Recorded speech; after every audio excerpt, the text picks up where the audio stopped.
Our lawsuit was commenced in November 1999, dealing with water pollution and environmental contamination as a result of the abandonment of the Bhopal plant in an extremely polluted condition, with some 340 metric tons of toxic waste lying effectively in the open above ground, as well as with regard to a landfill that had been created in the area of the solar evaporation ponds that was leaching, we believe, leaching contaminants into the drinking water supply of as many as 16 residential communities surrounding the plant.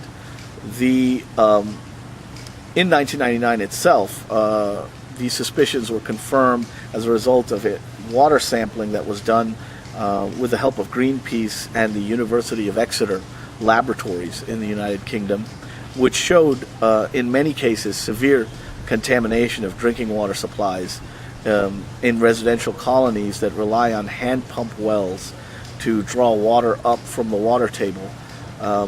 Those wells were tested, and we found a number of toxic and carcinogenic chemicals in the water supply as early as 1999.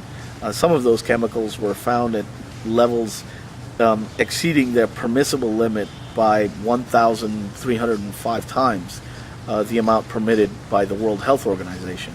So in 1999, this issue really came to the foreground.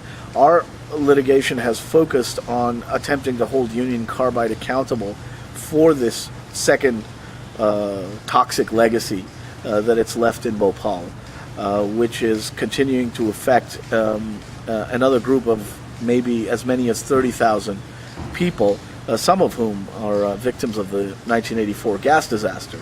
And the plant has effectively remained in the condition that it was in 1984 when it was closed.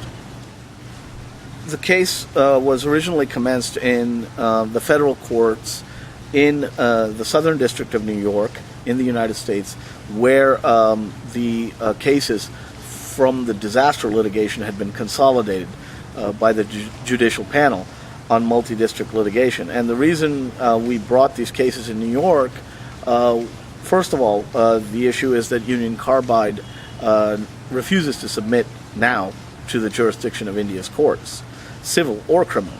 So effectively, Union Carbide has allowed itself to pick the forum on which it will be sued. With regard to the disaster litigation, it preferred to have those cases litigated in India.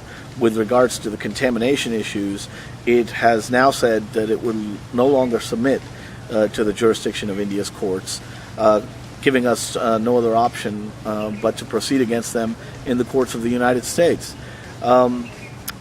That said, we have been successful on appeal in the past 4 appeals that have been taken in this case, with having the appellate panels acknowledge that the contamination that exists today and is affecting as many as 30,000 people is separate and distinct from any liability related to the gas disaster, and was not subject to the 1989 settlement. And therefore the issues relating to cleanup of the Bhopal plant, remediation of groundwater, damages to those affected, as well as medical monitoring for people who have been ingesting these extremely toxic and carcinogenic chemicals. Those issues have to be litigated separately.